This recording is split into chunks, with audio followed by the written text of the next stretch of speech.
Question. Je sais que je ne peux pas être conscient pendant plus de 2 minutes. Ensuite, la confusion commence. Réponse.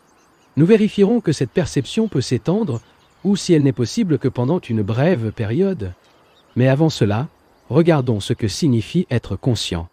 Suis-je conscient du bruit de cette rivière? Suis-je conscient du chant des oiseaux? Suis-je conscient des différentes couleurs des costumes utilisés par les hommes et les femmes réunis ici? Suis-je conscient de l'espace qui les entoure? Des collines, des arbres, des nuages, de la chaleur? Suis-je objectivement conscient de tout cela? Comment êtes-vous conscient à... Interroger. Sommes-nous en même temps des cônes intérieurs et extérieurs? Krishnamurti. S'il vous plaît, allons-y. Êtes-vous conscient de ce pavillon, des couleurs, des costumes des gens?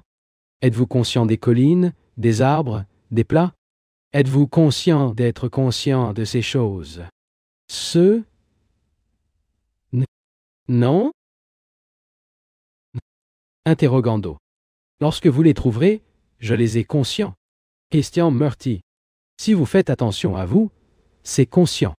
Par conséquent, ce n'est pas conscient quand il est inattentif. Ce n'est que pour faire attention à Conus. Veuillez noter cela de très près. Interrogando. En faisant attention à une chose, je m'absorbe. Je ne peux pas prêter attention aux autres choses qui m'entourent. Krishnamurti. Vous absorbez dans une certaine chose et le reste s'éteint. Vous savez que lorsque vous regardez attentivement le pavillon, les arbres, les montagnes, façonnez-vous en mots. Que voyez-vous? Vous dites c'est un arbre, c'est un nuage, c'est une tente. J'aime cette couleur. Je n'aime pas cette autre couleur. N'est-ce pas vrai? Veuillez faire ici un petit effort à cet égard. Ne vous laissez pas flou. Parce que si vous vous pénétrez profondément sur cette question, lorsque vous quittez ce pavillon, vous verrez quelque chose par vous-même. Eh bien, lorsque vous observez, êtes-vous conscient de vos réactions? Interrogando. L'attention semble se développer. Krishnamurti, je vous demande une chose et vous me répondez une autre. Je suis conscient de cette robe. Ma réaction dit « belle ou laide ?» Et je demande « lorsque vous regardez cette couleur rouge, êtes-vous conscient de vos réactions? Pas une douzaine de réactions, mais cette réaction particulière que vous avez lorsque vous voyez la couleur rouge. Pourquoi pas?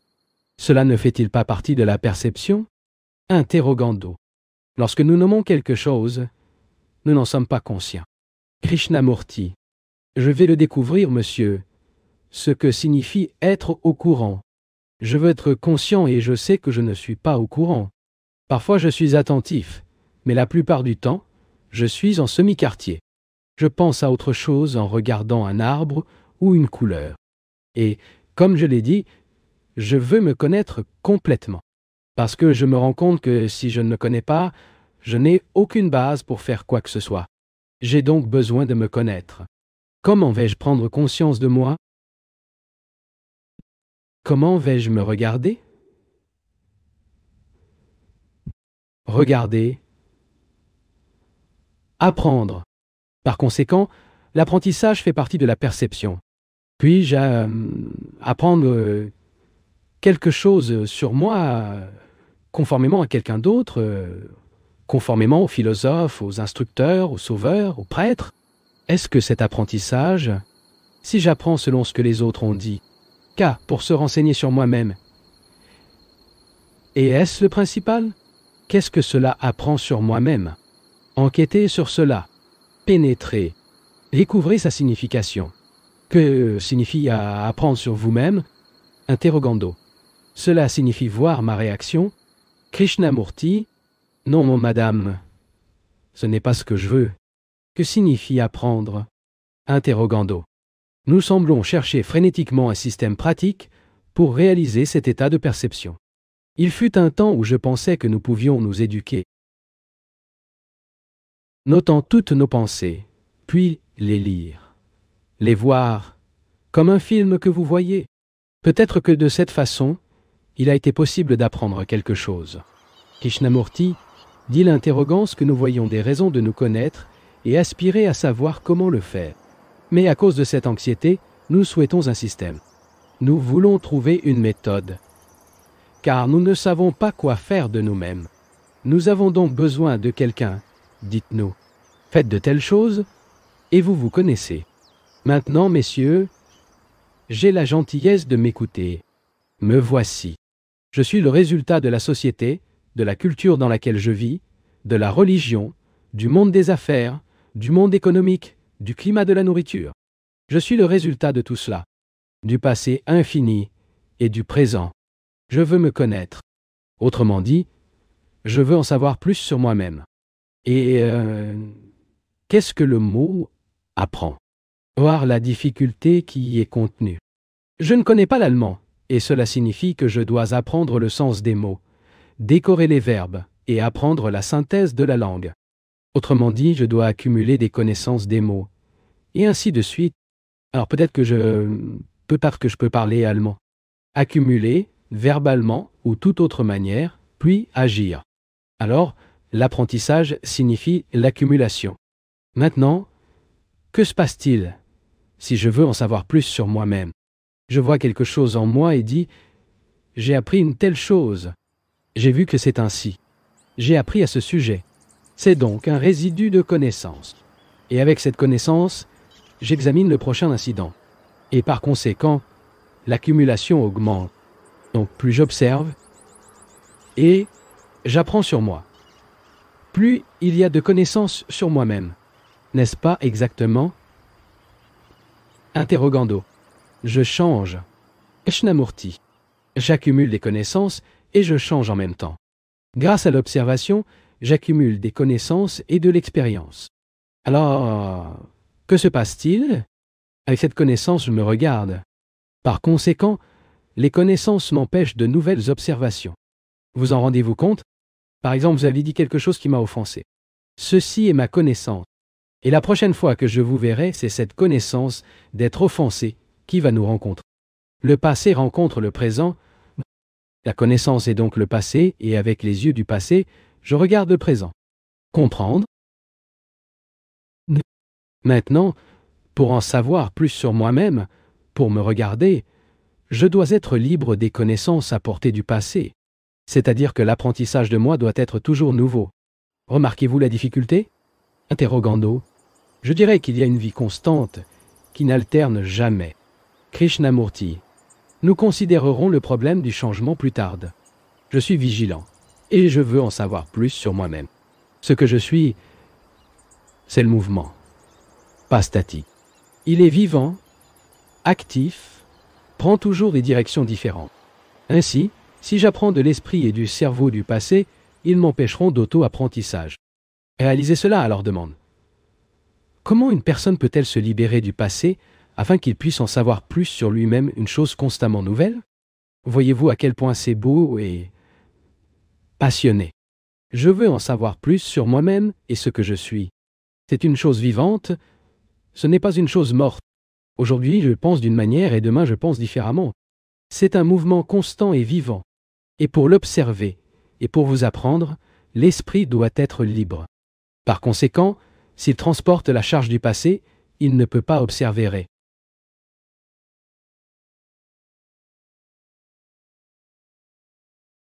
En Inde, il est de coutume d'ouvrir le livre sacré, la Gita, et avec elle expliquer toutes choses. Des millions de personnes entendent les explications sur la façon de vivre, ce qui devrait être fait, comment Dieu est ou non. Ils écoutent, enchantés, puis continuent de vivre sous la forme de l'habitude. Les explications nous aveuglent, nous empêchent de voir ce que c'est vraiment. Il est d'une importance capitale de découvrir, par vous-même, la façon de regarder le problème de l'existence. Le regardez-vous à travers une explication d'un certain point de vue, ou le regardez-le pas fragmentairement? Vérifiez cela dans votre vie. Allez vous promener dans une promenade, et appliquez-vous de tout votre cœur pour découvrir la façon dont vous regardez ces phénomènes. Ensuite, au cours de ces conférences, nous coordonnerons les détails, car nous entrerons une multitude de détails à découvrir et à comprendre. Mais avant cela, vous devez avoir raison que vous soyez libre de toute fragmentation, que vous n'êtes pas anglais, américain, juif?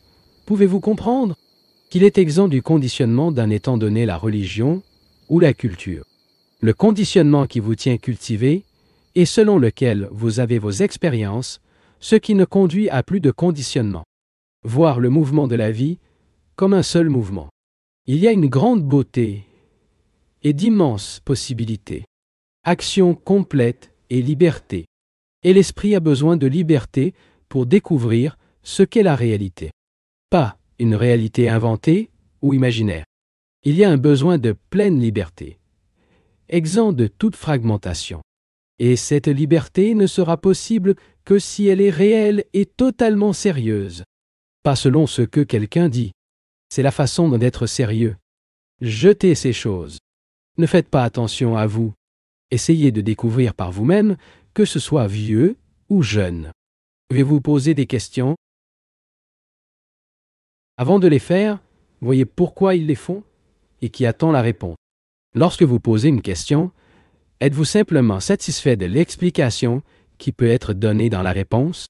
Lorsque nous posons une question, et il est nécessaire de poser des questions surtout, faisons-le parce que nous commençons à enquêter, et par conséquent, à prendre une part active, à marcher, à expérimenter et à créer ensemble. Question.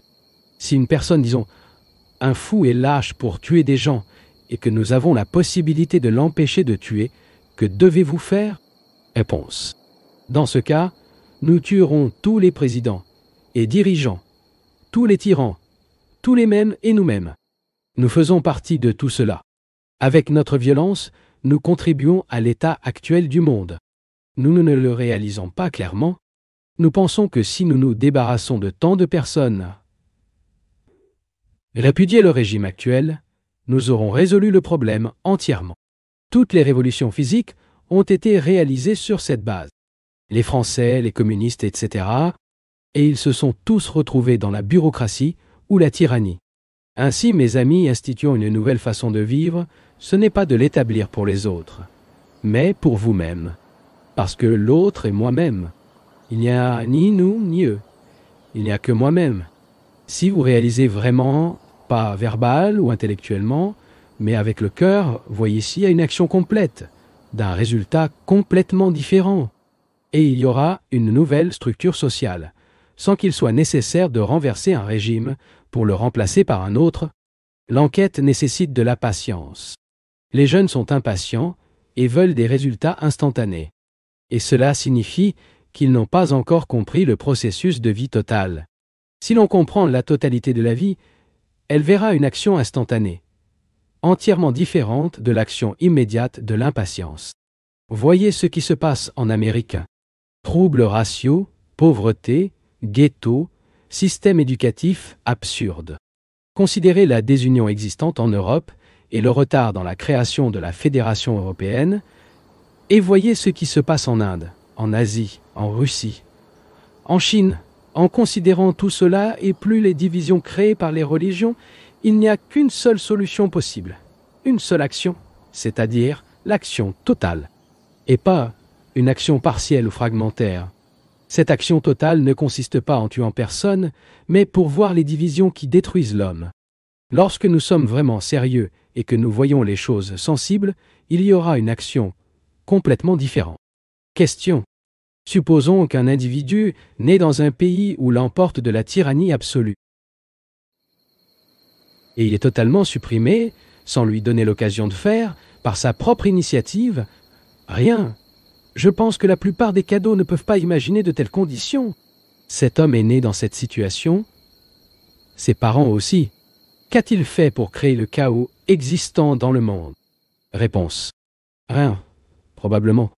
Qu'est-ce que le pauvre qui vivait dans l'arrière-pays de l'Inde, dans un Alédéola, en Afrique, ou dans une petite vallée lointaine? Complètement inconscient de ce qui se passe dans le reste du monde? Comment peut-il avoir contribué à cette structure monstrueuse? Pas du tout, naturellement. Et que peut faire ce pauvre gars? Question. Qu'est-ce que cela signifie d'être sérieux? J'ai même l'impression de ne pas être sérieux. Réponse. Enquêtons-nous ensemble. Qu'est-ce que le fait d'être sérieux? Pour être tellement dédié à quelque chose, une vocation, que vous êtes prêt à le suivre jusqu'à la fin? Je ne définirai pas ce que c'est d'être sérieux. N'acceptez pas les définitions d'aucune sorte. Si un homme souhaite découvrir un nouveau mode de vie, une vie sans violence, une vie de liberté intérieure totale, et cette découverte consacre son temps, son énergie, ses pensées, tout. Cette personne que j'appellerais un homme sérieux. Cet homme n'est pas facilement dévié de son intention. Il peut chercher du divertissement, mais son itinéraire est tracé. Cela ne signifie pas être dogmatique, têtu et inappable. Il est prêt à écouter les autres, à considérer, à examiner, à observer. Il peut arriver que, dans cette gravité, un homme devient égocentrique. Cet égocentrisme, bien sûr, l'empêchera d'examiner. Mais l'homme sérieux a tendance à écouter les autres, à examiner et à s'enquérir constamment. Cela signifie qu'il doit être très sensible. C'est à toi de découvrir comment et qui écoute. Cet homme, par conséquent, écoute, cherche, enquêter, découvrir. Avec un cerveau sensible, un esprit sensible et un cœur sensible, qui ne sont pas des choses séparées. Il étudie avec cet ensemble, avec cette sensibilité totale. Assurez-vous d'avoir un corps sensible. Notez vos gestes, vos habitudes particulières. Une personne ne peut pas être physiquement sensible si elle se nourrit en excès. Soit peut être sensible à la faim, soit se soumettre au jeûne. Nous devons faire attention à ce que nous mangeons. Nous avons besoin d'un cerveau sensible. Autrement dit, un cerveau qui ne fonctionne pas en vertu de vos habitudes, qui ne recherche pas vos plaisirs sexuels particuliers et insignifiants ou autrement. Question. Vous recommandez de ne pas écouter des explications. Quelle est la différence entre que dites-vous et explication? Réponse. Qu'en penses-tu? Y a-t-il une différence ou est-ce que tout ça est juste un crunger? Interrogando. Les mots sont des mots. Réponse. Nous expliquons montrant la cause et les faits. Nous disons par exemple l'homme a hérité de sa brutalité de l'animal. Si je souligne ce fait et dans le même acte de le souligner, j'agis, j'arrête d'être violent. Il n'y a pas de différence. Ce qui est nécessaire, c'est l'action. Mais l'action peut-elle être vérifiée à la suite d'explications de mots? Ou cette action totale est-elle possible uniquement lorsque je suis suffisamment sensible pour observer le mouvement total de la vie? Que voulons-nous faire ici? Donner des explications sur pourquoi et la cause de pourquoi. Ou voulons-nous vivre de telle manière que nos vies ne sont pas basées sur des mots, mais sur la découverte de ce que c'est vraiment? Cette découverte ne dépend pas des mots. Il y a une énorme différence entre ces deux choses. Si un homme a faim, nous pouvons vous donner des explications sur la qualité et le goût de la nourriture, vous montrer le menu, vous montrer le comestible exposé dans une vitrine. Mais ce qu'il veut, c'est de la vraie nourriture. Et aucune explication.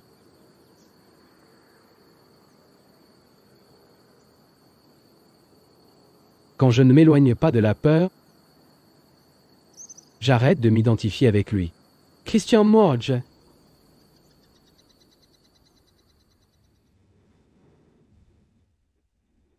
C'est l'apprentissage. Vous vous êtes arrêté. Interrogando. Je ne comprends pas.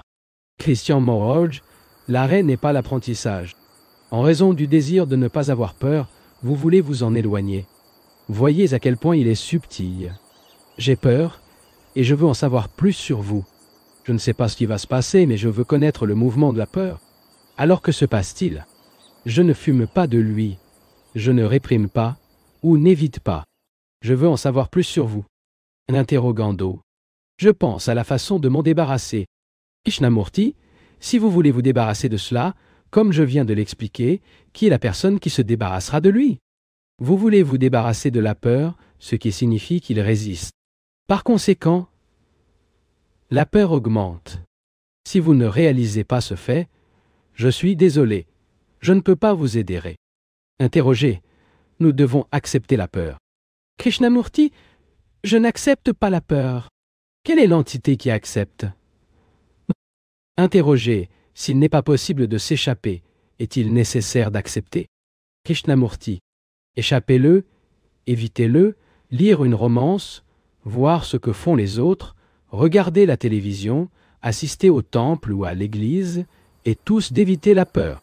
Et tous les efforts pour l'éviter ne peuvent qu'augmenter et donner plus de force à la peur. C'est un fait. Une fois ce fait établi, je ne veux pas m'échapper, je ne veux pas réprimer. J'apprends et je ne m'éloigne pas. Alors que se passe-t-il quand il y a la perception de la peur? Comprendre le processus de peur. Krishnamurti, c'est ce que nous faisons. Je m'engage à comprendre le processus, je te regarde. J'apprends sur vous, j'ai peur et je ne fume pas de lui. Eh bien, que se passe-t-il? Interrogando. C'est face à face avec peur. Krishnamurti. Et que se passe-t-il alors? Interrogando. Il n'y a aucun mouvement, dans aucune direction. Krishnamurti. Quelle question devez-vous poser? S'il vous plaît, écoutez-moi pendant 2 minutes seulement. Je ne fume pas la peur. Je n'évite pas, je ne vous résiste pas. Il est devant moi et je le regarde. La question naturelle est qui regarde la peur. Veuillez ne rien supposer. En disant que j'observe la peur et que j'apprends sur lui, quelle est l'entité qui le regarde? Interrogez la peur elle-même. Krishnamurti, craint-elle elle-même? Veuillez ne pas faire d'hypothèse, ne demandez aucune conclusion. Découvrez, l'esprit ne fuit pas la peur. Il ne soulève aucun mur contre la peur, gagne du courage ou quoi que ce soit d'autre. Que se passe-t-il quand je regarde? Naturellement, qui regarde la chose appelée peur? Veuillez ne pas répondre. Je me suis posé la question, et pas toi. Traitez donc pour découvrir qui observe la peur. Regardez. Je suis conscient de la peur. Je suis conscient que j'ai peur de perdre de l'argent, de tomber malade, d'être abandonné par ma femme et de le savoir plus. Et je veux en savoir plus sur cette peur.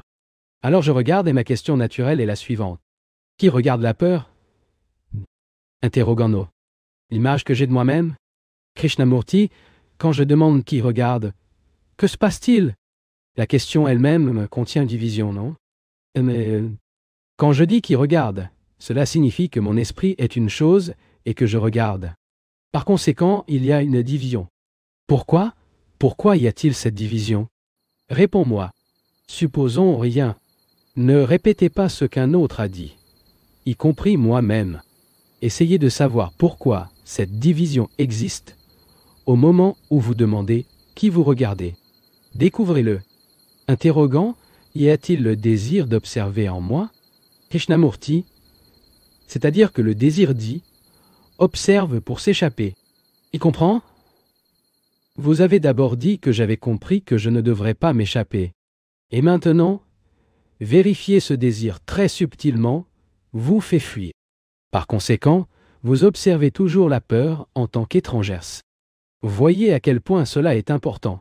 Vous observez avec l'intention de vous débarrasser de la peur. Et comme nous l'avons dit il y a quelques minutes, essayer de se débarrasser de la peur signifie qu'il y a eu une censure antérieure de la peur. Par conséquent, son observation implique le désir de se débarrasser de la peur après une division qui n'a que l'effet de donner plus de force à la peur. Alors, une fois, je demande qui regarde la peur. Interrogant, n'y a-t-il pas d'autres points? Qui pose la question? Qui regarde la peur? Krishnamurti. C'est moi, Seigneur. Interrogando. Mais qui le fait?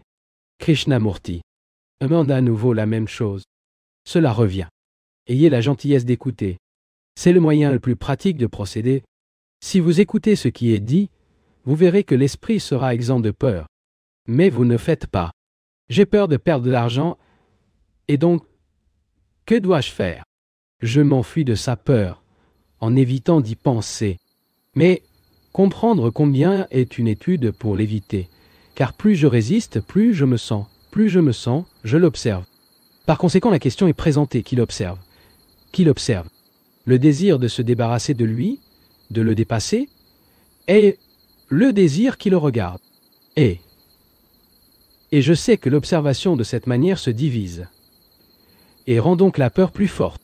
Ainsi, je vois la vérité à ce sujet, et j'ai donc disparu le désir de s'en débarrasser. Il comprend? C'est la même chose que de voir un serpent toxique. Je ne veux pas la toucher. Le désir de prendre des drogues disparaît dès que je réalise le vrai danger qu'ils représentent. Je n'ai aucune envie de les prendre. Tant que je n'ai pas vu ce danger, je continuerai à les prendre.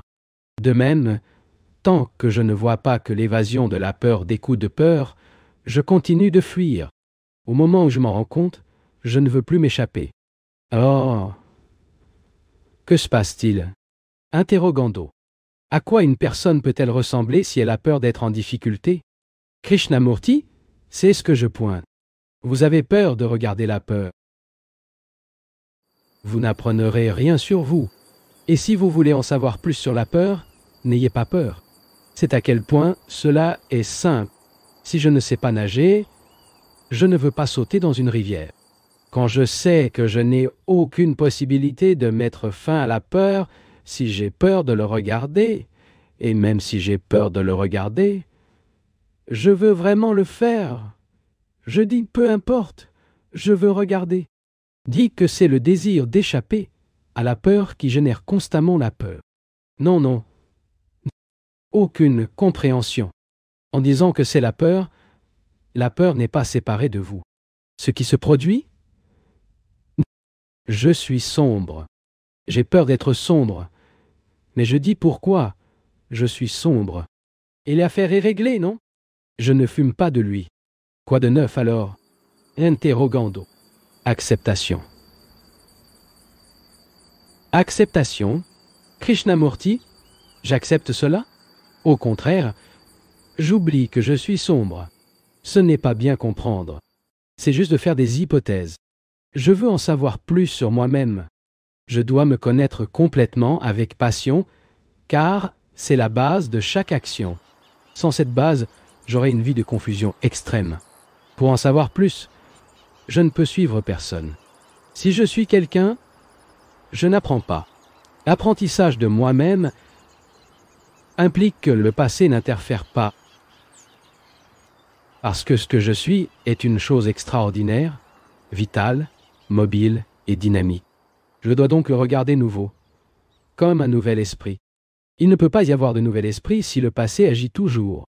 C'est un fait. Je vois. Et voir, je comprends, j'ai peur parce que je ne sais pas ce qui va se passer.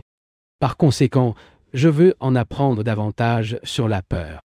Il comprend? Apprendre, je suis en mouvement constant.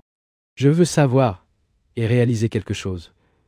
Une profonde vérité. Je dois en apprendre davantage sur la peur. Et cela signifie que je ne devrais pas m'en échapper, cela coûte ce qu'il en coûte. Je ne dois pas avoir de désir subtil de s'échapper. Alors qu'arrive-t-il à l'esprit qui est capable de regarder la peur sans aucune division?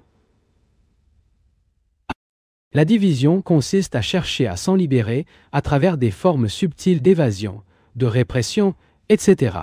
Qu'arrive-t-il à l'esprit pour se voir face à face avec peur? Et quand il y a peu importe de s'enfuir. Veuillez essayer de découvrir et d'appliquer votre esprit.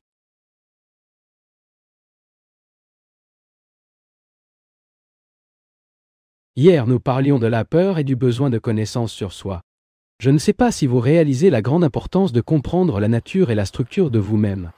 Comme nous l'avons dit, s'il n'y a aucune compréhension, non seulement intellectuelle ou verbale, mais une réelle compréhension de ce que nous sommes et la possibilité de le transcender d'eux, nous créerons inévitablement la confusion et la contradiction en nous-mêmes, avec des activités qui mèneront à de nombreux maux et souffrances. Il est donc essentiel de comprendre non seulement les couches superficielles de nous-mêmes, mais l'entité totale, toutes les parties cachées. Et j'espère que nous communiquer entre eux, comprendre en commun ce problème, nous pourrons vraiment voir. Pas théoriquement si par soi-même, l'esprit peut transcender son propre conditionnement, ses propres habitudes, ses préjugés et tout. Nous parlons également de l'apprentissage de nous-mêmes. L'apprentissage implique un mouvement non accumulé. S'il y a accumulation, il n'y a pas de mouvement. Si la rivière qui court se termine par un lac, il n'y a plus de mouvement. Il n'y a que du mouvement lorsqu'il y a un flux constant vers le courant sortant. Et C'est ce que l'apprentissage implique. Apprenez non seulement sur les choses externes et les faits scientifiques, mais aussi sur nous-mêmes. Parce que ce que nous sommes est quelque chose qui change constamment, une chose dynamique et polyvalente. Pour savoir ce que nous sommes, l'expérience apportée du passé ne peut plus nous aider. Au contraire, le passé met fin à l'apprentissage et donc à une action complète. J'espère que vous avez clairement vu ce fait. C'est-à-dire que nous avons affaire à un mouvement vivant de la vie, et ce mouvement est le soi. Pour comprendre ce moi subtil, une curiosité intense, une persistance, une vigilance et une compréhension non accumulative sont nécessaires. Oxala, nous pourrions nous mettre en communication sur cette question d'apprentissage. Parce qu'à cet égard, nous aurons des difficultés parce que notre esprit aime travailler à l'intérieur qu'à nos normes, avec une base sur une conclusion ou des préjugés ou en connaissance. L'esprit est lié à une certaine croyance et, sur cette base, essaie de comprendre le mouvement extraordinaire de soi. Par conséquent, il y a une contradiction entre le soi et l'observateur. Nous parlions également de la peur, qui fait partie de ce mouvement total de soi, ce moi qui fragmente le mouvement de la vie, et vous sépare, comme vous et moi. Nous demandons ce qu'est la peur. Apprenons pas en cumulatif sur la peur. Le mot lui-même, crainte en moi, empêche le contact avec ce sentiment de danger que nous appelons la peur. Voir, messieurs, la maturité implique un développement total et naturel de l'entité humaine. Naturel dans le sens de ne pas être contradictoire, mais harmonieux. La maturité n'a rien à voir avec l'âge de la personne. Et le facteur de peur empêche ce développement naturel et total de l'esprit. Je vais l'examiner un peu, puis le considérer ensemble. Quand nous avons peur, pas seulement des choses physiques, mais aussi des facteurs psychologiques, que se passe-t-il dans cette peur? J'ai peur non seulement de tomber malade physiquement, de mourir, de peur de l'obscurité. Connaissez-vous les innombrables peurs que nous ayons, à la fois biologiques et psychologiques? Que font-ils l'esprit? L'esprit qui les a créés? Comprenez-vous cette question? Ne me répondez pas immédiatement, mais regardez-vous. Quel est l'effet de la peur sur l'esprit et toute notre vie? Ou sommes-nous déjà si habitués à la peur que ce soit une habitude que nous ne réalisons pas ses effets? Si je me suis habitué aux sentiments nationalistes hindous, aux dogmes, aux croyances, je suis fermé dans ce conditionnement et totalement inconscient de ses effets. Je ne vois que le sentiment qui est éveillé en moi, le nationalisme, et cela me suffit. Je m'identifie à la nation, à la croyance, etc. Mais nous ne réalisons pas les effets généraux d'un tel conditionnement. De même, nous ne voyons pas les effets de la peur, à la fois psychologique et psychologique. Quelle est la peur provoque la peur? Messieurs, nous sommes dans une réunion de examen, et vous devez participer activement à cet examen. Je me trouve en difficulté chaque fois que j'essaie d'empêcher cette chose, la peur arrive. Krishnamurti, la peur tient ou paralyse l'action. En êtes-vous conscient? Faites attention à ne pas généraliser. Nous tenons ces réunions afin de voir ce qui se passe réellement en nous. Sinon, ils n'auront aucune utilité. Compte tenu des effets de la peur et de nous faire prendre conscience, nous pouvons trouver la possibilité de le transcender.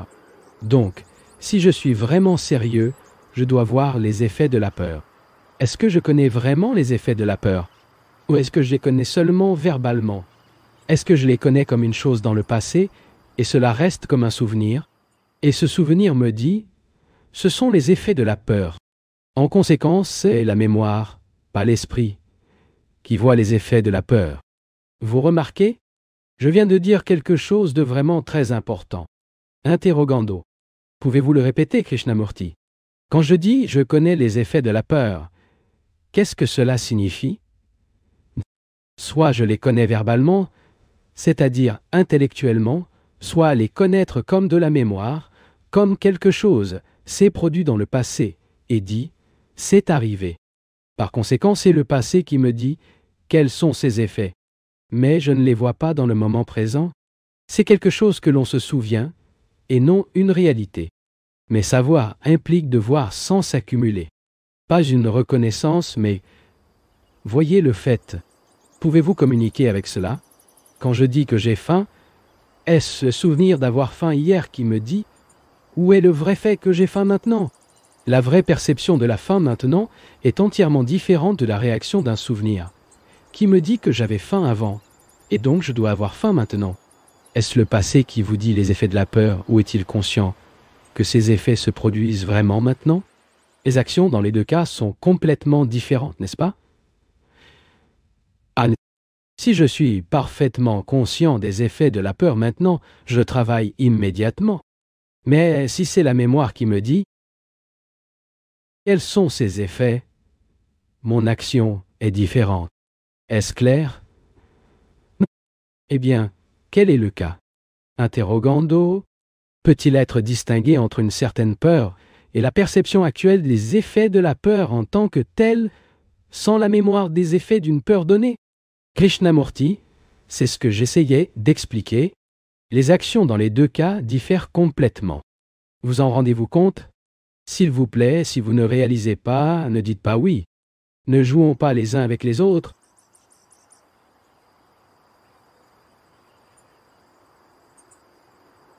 Interrogando, en ce moment ici, assis dans ce pavillon, je n'ai pas peur. Parce que je vous écoute. Mais cette peur peut réapparaître lorsque je quitte le pavillon, Christian Amon. Mais ne pouvez-vous pas maintenant, ici dans le pavillon, pour voir la peur que vous avez hier? Vous ne pouvez pas l'invoquer, appelez-le. Interroger, ce peuvent être des craintes liées à la protection de la vie. Krishnamurti, peu importe quel est le genre de peur, mais il est nécessaire de dire je ne ressens pas la peur maintenant, mais quand je sortirai d'ici, je les sentirai à nouveau? Interrogando. Nous pouvons les invoquer, comme je l'ai dit, peuvent les appeler. Mais nous avons déjà empêché ce point. Elle, à la mémoire, à la pensée liée à la peur. Krishnamurti, je demande, je dois attendre de quitter ce pavillon pour découvrir quelles sont mes peurs? Ou, pendant que je suis assis ici, puis-je en être conscient? À ce moment, je n'ai pas peur que quelqu'un me dise certaines choses, mais quand je rencontre l'homme qui va me le dire, j'aurai peur. Non puis-je voir le vrai fait maintenant? Interrogant, ne suggérez-vous pas un exercice? Christina Des, non, pas d'exercice. Quelle peur avez-vous pour faire de l'exercice? Monsieur, n'avez-vous pas peur de perdre votre emploi? N'as-tu pas peur de la mort? N'avez-vous pas peur de ne pas pouvoir vous remplir? N'as-tu pas peur d'être seul? N'as-tu pas peur de ne pas être aimé? Vous n'avez pas de peur? Interrogando. Seulement, s'il y a un défi, Krishnamurti, mais je le mets au défi. Je ne comprends pas cet état d'esprit. Interrogando. S'il y a une impulsion, nous agissons, nous devons faire quelque chose. Krishnamurti.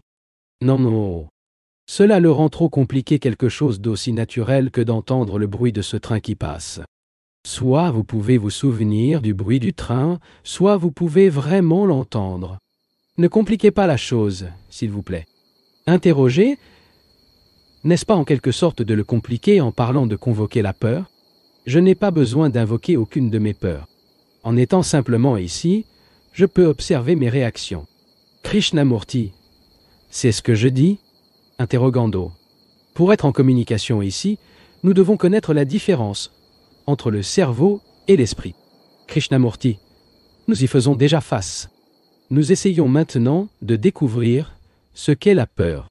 Essayez de se renseigner sur lui. L'esprit est-il libre d'apprendre la peur? Pour en savoir plus, c'est observer votre mouvement. Vous ne pouvez observer le mouvement de la peur que lorsque vous ne vous souvenez pas de vos peurs passées et d'observation de la peur avec ses souvenirs. Remarquez-vous la différence? Je peux observer le mouvement. Vous apprenez ce qui se passe vraiment quand il y a de la peur. Nous bouillons de peur toutes les heures. Nous semblons incapables de nous libérer nous-mêmes. Lorsque vous aviez des craintes dans le passé et vous étiez conscient d'eux, quel effet avait-il sur vous et votre environnement? Ce qui s'est passé? Ne vous sentiez-vous pas déconnecté des autres? Les effets de ces peurs ne vous ont-ils pas isolé? Interrogando. Ils m'ont paralysé. Krishnamurti, ils vous ont mis dans un état de désespoir, ne sachant pas quoi faire. Maintenant, si cet isolement était vérifié, comment était l'action? Interroge, fragmentaire. Krishnamurti, faites attention, hein, s'il vous plaît. Il y a eu des occasions dans le passé quand j'avais peur, et leurs effets étaient de m'isoler, de paralyser, de me faire sentir désespéré. J'avais envie de m'échapper, de chercher du réconfort dans quelque chose. Pour l'instant, nous l'appellerons l'isoler de toutes les relations. L'effet de cet isolement sur l'action est de le fragmenter. Ne vous est-il pas arrivé? Lorsque vous avez peur, vous ne savez pas quoi faire de vous. Et sa réaction a été de lui échapper, d'essayer de le réprimer ou de le rationaliser. Et quand il a été contraint d'agir, son action a été dictée par la peur, qui en elle-même isole. Par conséquent, une action résultant de cette peur est nécessairement fragmentaire. Et comme la fragmentation est contradictoire, il y avait beaucoup de lutte, de douleur et d'anxiété. Ce n'est pas,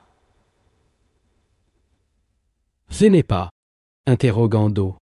Monsieur, tout comme une promenade de béquilles, de sorte que la personne stupide, paralysée par la peur, doit utiliser diverses espèces de béquilles. Krishnamurti, c'est ce que nous disons. Tu as raison. Il a maintenant une idée très claire des effets de la peur ressentie dans le passé. Produire une action fragmentaire. Et quelle est la différence entre cela et l'action de la peur sans la réaction de la mémoire? Lorsque vous vous donnez un danger physique, que se passe-t-il? Interrogando. L'action spontanée. Krishnamurti. L'appelez-vous une action spontanée? Mais est-ce vraiment spontané? Vérifiez-le, s'il vous plaît. Nous essayons de découvrir quelque chose. Il passe par la forêt seul, dans une région sauvage, et vient soudainement un ursa avec des chiots. Ce qui se produit? Savez-vous que l'ours est un animal dangereux? Et que se passe-t-il? Interrogando. Augmente l'adrénaline? Krishnamurti. Ouais. Interrogando. Nous voyons qu'il est dangereux de transmettre notre peur à l'ours. Krishnamurti. Non, ce n'est pas ça. Ce qui se passe, c'est vous. Naturellement, il a peur, transmet à l'ours cette peur. Et il a peur, il vous attaque. C'est très simple. Il ne réalise pas le point essentiel. Déjà rencontré un ours dans la forêt? Interrogando. Il y a une personne ici qui a eu cette expérience. Krishnamurti? Moi aussi. Ce monsieur et moi, dans certaines années, avons eu plusieurs de ces expériences. Mais que se passe-t-il? À quelques mètres de vous est un ours. Toutes les réactions corporelles, le débit d'adrénaline, etc., se manifestant. Immédiatement, vous vous arrêtez, vous vous retournez et vous enfuyez. Ce qui s'est passé, quelle a été la réaction? Une réaction conditionnée, n'est-ce pas? Il y a de nombreuses générations qui vous indiquent que vous devez faire attention aux animaux sauvages. Si cela fait peur, cela donne votre peur à l'animal. Et il vous attaque. Tout se passe instantanément. Qu'est-ce qui fonctionne? Peur ou intelligence? C'est la peur éveillée par la répétition continue de l'avertissement. Méfiez-vous des animaux sauvages qui vous conditionnent depuis l'enfance. Ou est-ce l'intelligence? La réaction conditionnée en présence de la bête et l'action de cette réaction conditionnée est une chose. La perception et l'action de l'intelligence sont autre chose. Les deux actions sont entièrement différentes. Toi, vous réalisez? Un bus arrive à toute vitesse. Vous ne vous jetez pas devant vous. L'intelligence vous dit « Ne faites pas ça ». Ce n'est pas la peur, à moins qu'il ne soit névrotique ou ait pris des médicaments. Est-ce votre intelligence, pas la peur, qui vous empêche de faire? Interrogando. Lors de la rencontre avec un animal féroce, nous n'avons pas besoin à la fois d'intelligence et de réaction conditionnée. Krishnamurti. Non, monsieur. Comprendre cela. S'il s'agit d'une réaction conditionnée, il y a de la peur et cela est transmis à l'animal. Mais cela ne se produit donc pas quand c'est l'intelligence qui fonctionne. Traitez donc pour savoir lequel des deux fonctionne. S'il a peur, alors son action est incomplète et il y a donc un danger de la part de l'animal, mais dans l'action de l'intelligence, il n'y a pas de peur.